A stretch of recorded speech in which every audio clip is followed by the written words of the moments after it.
Welcome to those games we played. Ooh, Those games we played. Those games we played. As usual, we are the Loading Ready Run crew. I'm Graham. Kathleen's about to sneeze. Oh, wait. There it is. I'm James. I'm James. Gesundheit. I'm Paul.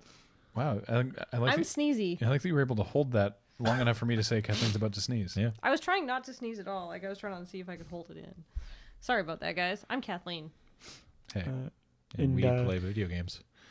If you're wondering what's up with my eye and stuff, please check the podcast for this week, the Yes, Lurcast. the Lurcast from I won't go into it again. But earlier in the week. Video games. Video games. Video Yeah. games. We're going to be talking about PAX.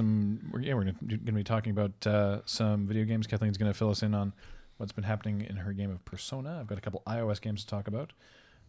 James is going to talk more about, Tomb Raider, you said? Yeah. Yeah, and Paul, I can't remember what you said you were going to talk about. I got some Far Cry. Far Cry, finished, right. and Sleeping Dogs. Okay, well, take it away. Why don't you start? Okay, well, Far Cry 3, I finished it up, and it is a really fun. Like, it's a great game with a terrible ending. Very disappointing What ending. a shame. I've heard that, actually. Well, You're not the it's- first person I've heard it from. It's got one of these in a game that has had no sort of moral choice system up until the very, very end. It then gives you this weird bullshit choice as to like how you want it to end that makes no sense because there's no reason why you would choose the quote unquote bad ending. It's like, unless you're like, the only reason I can think of is if the player themselves is like a psychopath or if you're curious because you already did the other ending and you're like, oh, I wonder what happens with the bad ending. Yeah. Like, that's when it's literally the only reason why anybody would choose the bad ending is because of curiosity. That is not a good sign. Like in a game where they're going, like it's an open world game and you have a lot of freedom with what you do, but it still is taking you along this storyline. Oh yeah. It should just end the storyline how it wants to end it, And rather than how do you want to end it now? Right. All of a sudden. And if they had chosen the good or the bad ending as the ending of the storyline, then that would have meant something, right? Because then that would be like, this is what happened to the character. Whereas when you're choosing, it's like, so what? All that stuff that happened doesn't actually mean anything. It's just like whether you choose this at the end. So that was unfortunate. Other than that, lots of fun. Like the last chunk, like as I think I talked about last time, you do kill Vass like 2/3 of the way through the game. Yeah. Which is kind of a shame because Vass is sweet. Mm-hmm. But the last third of the game is actually still pretty cool because you spend all your time like your sort of contact, I guess, like the guy you're working for and doing missions for, is this like he's a double agent within the bad guys squad who's like German. And he's like, it's great, just because I'm German, it's like, just because I am German, he promotes me because I sound scary. Really funny. Nice. It's so that and like you get like the uniform of the bad guys, so you get to like go through the bad guy area and not immediately get killed all the time, which is what was happening previously. So some lots of fun there.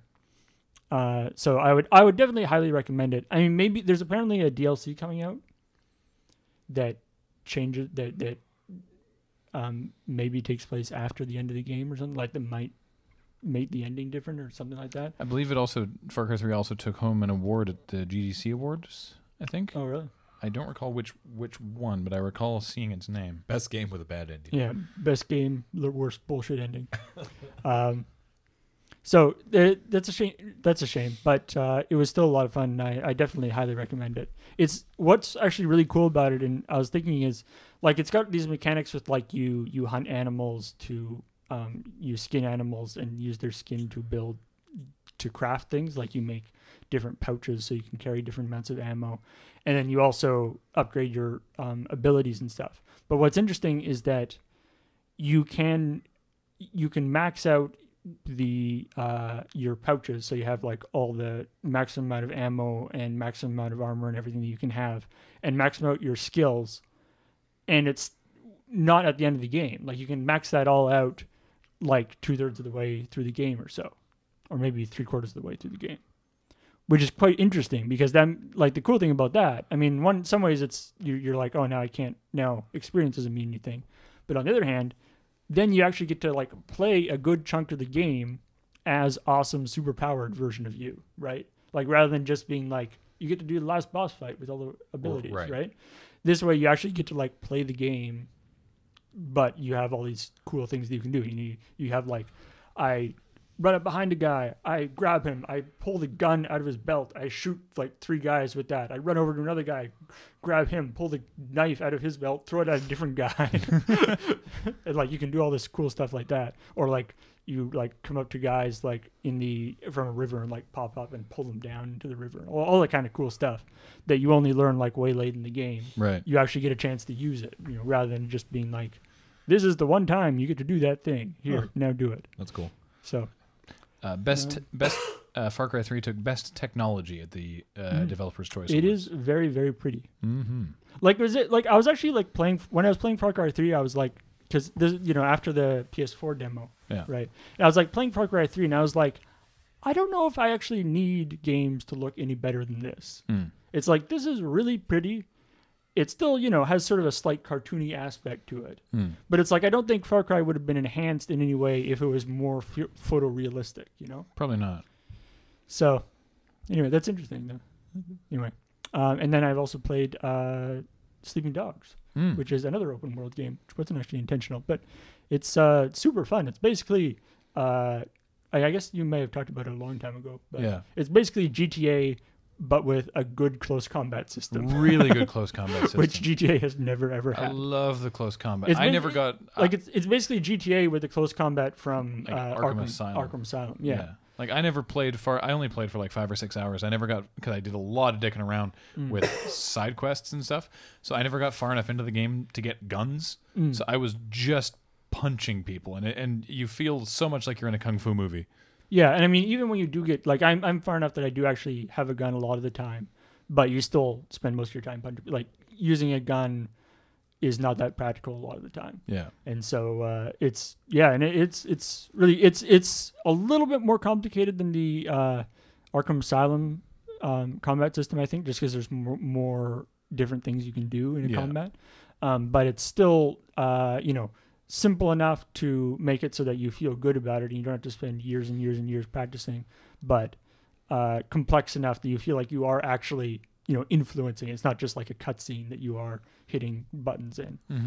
And so it's really good. And the whole, like, that's actually my favorite bit is there's the dynamic between, you're like an undercover cop, right? And so there's the dynamic of you have to not piss off the cops too much and also not piss off the triads too much. Right? Yeah. But I love the things that you lose points, like positive cop points for. Yeah. So there's like, you lose 5 points if you cause property damage, like you run into a car during doing a mission. Yeah. Which I guess makes sense. You lose 5 points, or you lose 5 points if you're clumsy. Why the hell do the cops care if I don't get over like a particular jump very well? I don't know. Apparently I lose cop points for that. But you lose 15 points for killing someone. Line of duty. So you are not a very good undercover cop. Like when it comes right down to it, you are like at the point I am in the game where I am in the game now, there was no way any police like department could possibly justify what I'm doing. Like I have killed hundreds of people. Like there would be a lot of serious bureaucratic repercussions for what I'm doing. And it's unclear as to whether I don't think I've actually even given that much information to the cop. Like I am working my way up through the triads to the point where I'm like I'm like doing really good as like one of the head triad guys. But to do that, I have just been being a triad. Like there's no difference between what I'm doing and if I had just joined the triads legitimately. Wow. I don't quite see how my undercover like every once in a while I talk to my undercover contact and he's like, "What are you doing?" And I'm like, "I'm doing my thing and I have to, get into the triads." And he's like, "Oh, okay." And that's about it. Sounds reasonable. Yeah, I guess. Okay, you better keep killing people. It's like, I'm pretty sure undercover cops are still not just allowed to indiscriminately kill people. Weird. Anyway, it's like, that's what my cover guy would have done. But if you're looking for a GTA game that makes you feel like a kung fu master, it's a lot of fun though. Like Yeah. it's really good. Also, I love all the the streamlining stuff they do. Like outside, everywhere around and outside your home base are parking garages that you can just go in and be like, "Hey, I want my car," and throughout the game you can add more cars to it. And so, but like at the very beginning of the game, there's like a really good motorcycle that is just anywhere you can have that motorcycle. Just like, hey, here's the motorcycle. And actually, the point where I am right now, you get an upgrade so that you can phone you have a car valet that you can just phone and he'll arrive with whatever car you want that's in your garage. Sweet.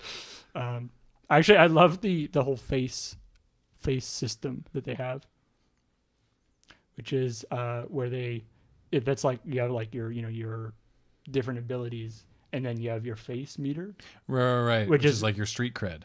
Which is street cred. And my favorite part about it is how they do it, where you can like buy different outfits, and different outfits give you different bonuses, but you can only buy certain outfits once your face meter gets up to a certain level. Yeah. Because you can't pull them off. It's like the more conservative ones you can wear at the beginning, but if you want to wear like the crazy outfits, you can't. Everyone will make fun of you, and you can't be an effective triad if everyone's making fun of you. But if you're a badass, you were like, "I'm not laughing at that." Then guy, everyone's like, "Wow, that guy totally." And then that guy totally pulls that off.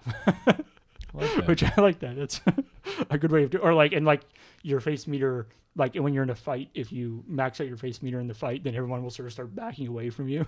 They'll be like, "Oh shit," and so it'll give you like a little respite in the middle of a fight that you can coordinate stuff better. So I really like the way they did that. So, but highly entertaining, and I'm sure you can get it pretty cheap these days because it's a little older game, and I don't think it was that successful. It sold 1.75 million copies.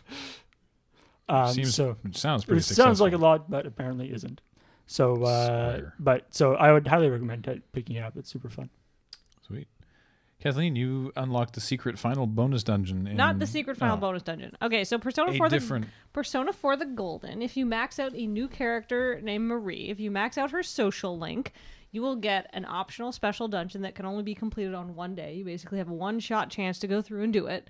You can't come back to it. It's access from only a point that you can get to only via storyline. It's not a destination you can return visit to. And it is a dungeon, and it's beautifully designed. It's probably the nicest looking dungeon in the whole game. Maybe it's even slightly nicer looking than the secret dungeon that you can complete after the game is technically over. But I will just talk about that. It is beautifully designed. It is really irritating though. Okay, so here's the deal with this dungeon is they're like, "Oh, we need to make this harder for people." And if you've been going through and at this point you've already beaten the main bad guy of the game, right? Like the game is sort of winding down. So ostensibly if you've beaten the final boss of the game, how can we make this more challenging? Because you're probably at level 99 or something. My main character's level 90. Right? He's tough. So they're like, all right, well, okay, here's the deal. Backtracking. No. Well, first, we're going to make it real long. Second, we're going to make it so enemies jump out and surprise you when you go through certain points in the dungeon. Third, we're going to make it so your magic power, your SP, halves after every boss fight or after every single encounter. You do get items that restore your magic, but at this point in the game, you probably have end game level personas, which you've probably dropped the SP regeneration effects from, because Rize, your support character, does SP regeneration at the end of every battle, and it's just not something you need that badly, because when you're getting into the best possible abilities your persona can have, you probably want to take another offensive spell than a passive ability that you don't super need. So you basically go into this dungeon and you're like, I do not have enough magic to kill these enemies, and they're all only weak to magic. Physical attacks are, for the most part, incredibly useless. And it is long and it is grueling, and I was like, this is really, really like, it's not difficult, it's just kind of unfun. And then I read that it was designed by the same people who designed Strange Journey, and I was like, okay, this makes a lot of sense. And it's just real long. But then you get there and there's like not a very hard boss fight, and I think the boss fight should have been way harder. I might just be really good at Persona because it's a challenging game. But I kind of lucked out, and here's my advice to you: if you're going to do this, and you have to max out Marie's social link to do this dungeon. Like, that's the only way you can get access to it. And so if you have that chance, you can also fuse the top level persona associated with her social link, which is Aeon. So you can fuse a persona called Cayuga. And if you do, you can, if you fuse it the same way I did, you can make what like the holy grail of top level personas, which is a 4-element plus almighty offensive persona. So like they do like the highest level attack all, fire, ice, wind, electricity, and almighty damage spell. So that's pretty freaking useful. If you've ever played a Persona game, you're like, wow, I want that. She has one elemental weakness to fire, but you can learn a skill that gives her fire resistance. And most importantly, she learns a spell called Spellmaster, which makes everything cost half. What? So it halves your SP usage. Spellmaster. Spellmaster. If you want to do this dungeon and you don't want to pull your hair out because it's really frustrating, I really recommend you have that persona with that build. It's really cool looking though, the dungeon. Yeah, it's beautiful. It's just long. It's like 10 floors, and they're big. They're big floors. They're like, it's definitely like the Persona dungeons because they're all randomly generated kind of, but they're between 8 and 10 floors each. And this is a full 10 floors. It's very long and very tiresome. So, anyhow. But I did it, and it's fun, and that's my recommendation for you. And now to go beat the very end of the game and fire up a New Game Plus. Is it like it was worth playing though, right? Like, yeah, even though it was definitely boring, or not boring, but it was not the most fun dungeon I've ever played through. But like, do you recommend that people go for it? Oh, absolutely, because it adds a lot of, like, and I'm not going to talk about this because it is major spoilers, and it's new to Persona 4 the Golden, and it's like 100 hours in, so somebody may not have legitimately got there, but it adds a lot of storyline information and sort of fleshes out Marie's character and when she's there, and makes a lot of sense, and it doesn't feel like tacked on to the original story. It definitely enhances the original story, it's very well done. That's good. Narrative point of view. Cool. And they find a way to, depending on how you interpret it, to explain why she wasn't there originally. No, remember we were talking about that? It's like, wait, does that mean that the persona that wasn't the Golden, she's not there because blah? Oh, yeah. Yeah, actually, yeah. There is totally, yeah. Basically, if you do the bad thing, you will forget Marie entirely. It's like she's never existed. So there you go. You can just assume that's the outcome that happened if you played Persona the first time. The other thing is, because if you are on the path to the true ending of Persona and you beat the main bad guy of the game, Adachi, you get a whole bunch more time to complete your social links, and your characters your party characters can get a 3rd level Persona evolution, which is really cool. And it's fun, and they add they had a ski trip event, which is very fun. They also add a Valentine's Day event, which actually I found incredibly tiresome. It was irritating. Too much dating sim, veered too far into that direction. New Game Plus, I'm not going to date anyone. I'm going to see if I can go on a Valentine's Day hangout date with Yosuke, which is what I really want to do anyhow. Did you get any? Huh? Did you get any? Oh, totally. I'm banging the hell out of Yukiko Amagi. Nice. I was Chi on the first game, so I thought I'd try Yukiko the next game. Nice. Yeah. All right. I've been playing a couple iOS games because they're easy to play on the plane. Super Stickman Golf 2. Yeah, Super Stickman Golf. The first one was fun. I enjoyed it. It was fine. But they've made a lot of improvements, and it's wacky shit is Super Stickman Golf 2. They're hats. I want to try playing with you again because they've got the multiplayer mode. They've got like a normal, as you would expect, but they've got the multiplayer mode from the first game, which is the race. Yeah, which I really definitely want to try. Which I want to try. But they've got a lot more things. It's a side-scrolling golf sim. Yes. Rather than a top-down, which is what most golf. Right. Like most golf games are. So there's like different platforms, and you have to like arc your ball like a game of worms, basically. Yep. You have to sort of get your ball to the hole, and there's like some walls are sticky, or there's like a water hazard. But if you have the ice ball equipped, then you hit it and it turns into ice. Or there's like magnets that repel your ball, or it's Portals. There's portals. I just got now. to the portal There's level. Portals now. Yeah. And I think it's free. No. It's I think it's $2. $1.99. Yeah. Yeah. So it's $2. Universal, I believe. And you can. Yeah, it is universal. Sweet. And iCloud syncing. Oh, is there? That was my biggest complaint Nice. about the last game. Was I had it on my iPad and I had it on my phone, but there wasn't. I couldn't. There was no iCloud syncing. But now I can play a couple levels on my phone, pick it up on my iPad, and those levels have been played, and I can keep going. If you're an iOS developer and you're making a game, and Yeah. it's a universal app to be played on both the iPhone and the iPad. Oh my god! If you do iCloud. not have iCloud syncing, I don't like you. Yeah. It's so annoying. You're That's not a my good. friend. That's like a reason not to play a game. It Yeah. is. The other game I've been playing, which is so silly, is called McPixel. Sweet. I saw a Magic streamer that I watch play this between rounds. It's like vaguely inspired by like MacGyver, kind of, just in the way that it's like styled with like McPixel and the giant text comes out, and you're trying to stop things from exploding, basically. Okay. And the way it works is you'll be like, all right, here's chapter 1, and there's 6 different scenarios, and it'll start with like an exterior shot of a grocery store, and then you'll go into the grocery store, and there'll be your character there, and it's you have like 25 seconds, and there's like just point and click stuff, and you have to be like, I pick this thing up and I click on this person, and you just have to sort of figure out what it is you have to do to reveal or defuse the explosive. So it's just through trial and error. Yeah, because often you'll do something and it will just cause the explosion to go off, and then it will cut back to the exterior shot, and the place that you are will explode, and then you move to the next one, and then you cycle through those 6, and then as you solve ones of those 6, they get removed from the rotation, and you just keep rotating through the remaining of the 6 until you have solved all 6 of that sort of chapter. But it's so goofy. Like, prepare to be like, go in with the right.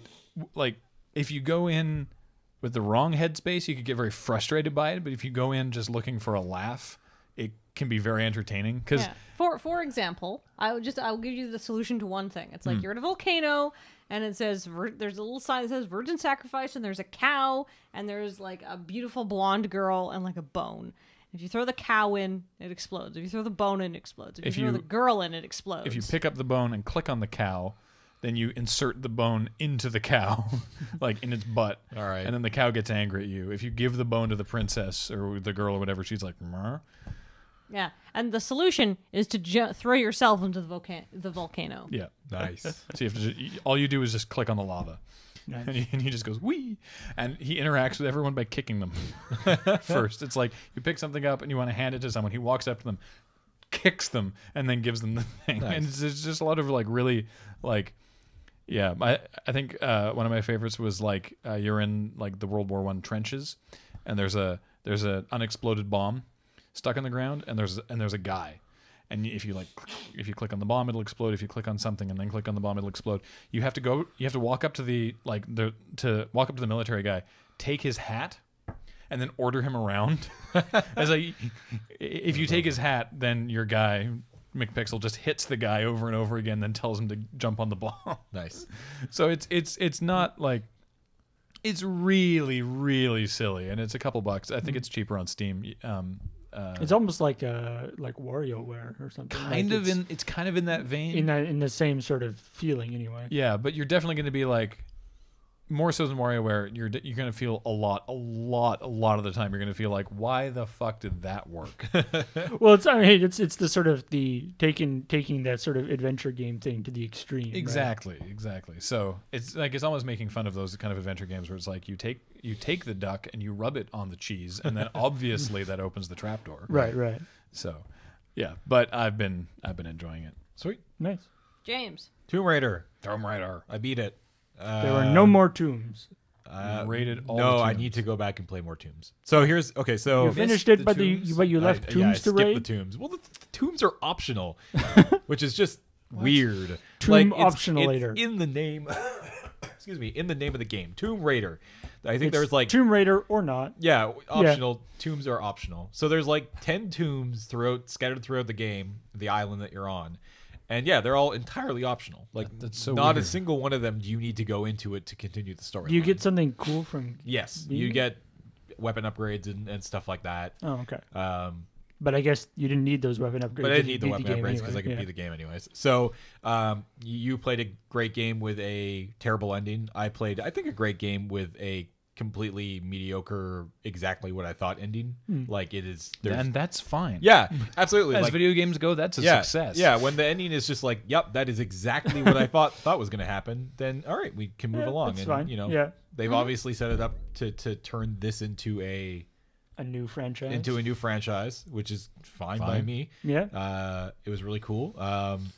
You didn't get the double pistol nod until like the very end of the game, but it was Nice. there. It was there. Nice. I think I remember like reading about that they were deliberately did that because Yeah. like they were like because people will know that like that's almost the end of the game. Yeah. Or like that's sort of like they didn't It's want true. her to become like the iconic until the very end. Yeah. So I don't know. Like first off, this girl is the most hardcore lady in the planet. Yeah. like she takes a lot of punishment. Nathan Drake's got nothing on this girl. Like she, yeah. Like I don't know how she survived. She just should have died within the first 2 minutes, but why not? So many broken bones. Yeah. So but many internal hemorrhaging. no, it was a super fun game to play. I wasn't a huge fan of the. I think I talked about this in the last podcast. The fighting system, the cover based fighting system, where you would be able to go behind those chest like the waist high walls when combat sort of started. Like there was a start point to combat, the music would pick up, and now you can take cover. Whereas with something like Uncharted, which it's a very similar game, you can take cover and hide behind objects whenever you want, which is I thought was an So like interesting choice. if there aren't guys If around, there are not you can't guys take around, you cover. cannot hide behind the walls. Weird. Yeah. So I mean, it's supposed to be to sort of streamline things so that you aren't like doing the like stick to walls thing. yes, Right? and I like that. I didn't have a problem with it. I just thought it was interesting. Yeah. The salvage upgrade system with your weapons was really cool. I talked about that as well, where you start off with a base bow or pistol or rifle or whatever, and through salvaging off of enemies and crates throughout the game, you got salvage points which you could trade in to make like sort of like MacGyver type improvements to your weapons. But then you would also throughout the game find new weapon parts to actually just build a brand new weapon. So you start off with this bow, this piece of shit bow, but you work your way up to this like amazing, like, you know, tournament legal, like extremely powerful archery thing. And it's just Oh, nice. insane. Story wise, it was fun. It was predictable. But I really enjoyed it. I thought it was very similar to Uncharted. Like it's very hard to sort of not think about it when you're playing it, but I don't think there's anything wrong with that. If there's a game you're going to emulate, Then yeah, emulate one of the most popular games on the planet right why not? now. So overall, you liked it then? Yeah, absolutely. I thought it was really good. I would suggest anybody check it out. I played it on the 360. I know you can play it on the PC and on the PS3. I don't know if there's any advantages to doing so, but You get the sweet hair on the on the there's- PC. yeah, Tress yeah, FX. Yeah. So there's a whole bunch of the tombs were optional, which is interesting. I think I did about half of them, and I've been meaning to go back and solve the rest. There's also collectibles and goals in every area that you can do to 100% the game, which I did not do. Matt did because he's Matt. Yep. I've heard that there's a little bit too many collectibles. There are too many collectibles. There are a lot of collectibles. There's GPS trackers. There's treasures. There's you can kill animals. Like if you kill every animal, like I think there's actually a set amount of animals in each zone, and if you kill a certain amount of them, you get Depopulation. yeah, it's a little weird. It's like, congratulations, you destroyed the ecosystem of this area. Now you can move on. Did we go with that punchline on Checkpoint? The deer one? I don't think so. Maybe? I don't know. The one that was just like, because fuck deer. Yeah. Oh, yeah, maybe, I think we did, yeah. Yeah. But yeah, no, a lot of fun. And I mean, the bow is back.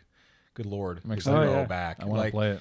That it's amazing how quickly the I- bow and arrow have just taken over.